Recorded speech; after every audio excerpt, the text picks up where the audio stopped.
જે આપણે સમાચારની રાહ જોઈ રહ્યા હતા તે સમાચાર આવી ગયા છે। એટલે કે ગવર્મેન્ટ દ્વારા જીએસટીના દરોમાં ઘટાડો કરવામાં આવ્યો છે। એટલે કે હવે જોવા જઈએ તો જીએસટી રેટ 5%, 18% અને 40% આ ત્રણ જ સ્લેબ રહેશે। જે 12% અને 28% તો એ જીએસટીનો સ્લેબ હટી જશે।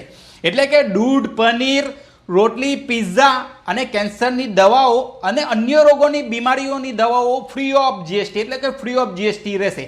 હવે 5% જીએસટીના સ્લેબમાં કઈ કઈ વસ્તુઓ આવશે એ તમને મેં જણાવું છું કે 5%ની જીએસટીના સ્લેબમાં રોજિંદા જીવનની વપરાશની વસ્તુઓ એટલે કે સાબુ, ટૂથપેસ્ટ, ઘી, માખણ, નમકીન, વાસણો, બાળકોના ડાયપર, સિલાઈ મશીન આ બધું વસ્તુ આવશે 5% જીએસટી સ્લેબમાં। હવે આપણે વાત કરીએ 18% જીએસટીના સ્લેબની તો ઇલેક્ટ્રોનિક ઉપકરણો, air condition, TV, computer, project, washing machine, lithium battery આ બધું ટોટલી 18% જીએસટીમાં આવશે। હવે આપણે વાહનોની વાત કરીએ તો વાહનોમાં નાની કારો લેશો તો 18% જીએસટી, મોટરસાઇકલ લેશો તો 18% જીએસટી। પણ મોટરસાઇકલમાં પણ એક રૂલ્સ છે કે તમે 350ની નીચેનું સીસીનું એન્જિન લેશો તો 18% જીએસટી, પણ 350થી વધારે સીસીનું એન્જિન વાળું લેશો તો 40% જીએસટી। હવે આપણે વાત કરીએ કૃષિ અને બાંધકામ એટલે કોન્ટ્રાક્ટર લોકો માટે ખુશીના સમાચાર છે કે પહેલાં જીએસટી 28% લાગતો હતો, હવે જીએસટી 18% લાગવા લાગ્યો। એટલે કે સિમેન્ટના દરોમાં પણ ઘટાડો થઈ ગયો। એટલે કે સિમેન્ટ હોય, લોખંડ હોય આ બધા 18% જીએસટી લાગશે। હવે ટ્રેક્ટર્સના ટાયર અને સ્પેર પાર્ટ તો પહેલાં ટ્રેક્ટર્સ અને ટાયર્સમાં 18% જીએસટી લાગતો હતો, હવે 5% જીએસટી સ્લેબ થઈ ગયો। હવે નવું ટ્રેક્ટર પહેલાં તમે પરચેસ કરતા હતા ત્યારે 12% જીએસટી લાગતું હતું, અત્યારે તમે નવું ટ્રેક્ટર પરચેસ કરશો તો 5% જીએસટી લાગશે।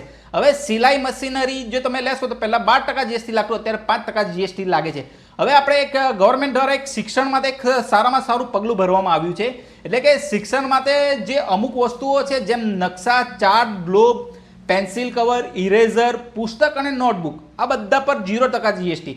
એટલે પહેલાં 12% અને 5% જીએસટી હતું, એટલે એજ્યુકેશનમાં થોડોક સુધારો કર્યો જ છે। એટલે કે મિડલ ક્લાસને જોઈને ગવર્મેન્ટે થોડું ઘણું પગલું તો ભરેલું છે, એટલે કે ખુશીના સમાચાર છે।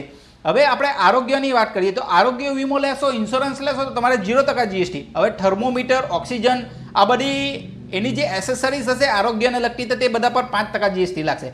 હવે આપણે લક્ઝરી અને હાનિકારક વસ્તુઓ એટલે કે 40% જીએસટી સ્લેબની વાત કરીએ, એટલે કે પાન મસાલો, ગુટકા આ બધું પર 40%।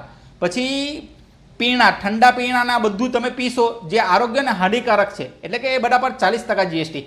અને ખાનગી મોટર કાર અને હેલિકોપ્ટર એટલે કે જે આ બધું મિડલ ક્લાસ માટે નથી, આ જે ફર્સ્ટ ક્લાસના લોકો રહેતા હશે તેના માટે આ બધું વસ્તુ મોંઘું થઈ ગઈ।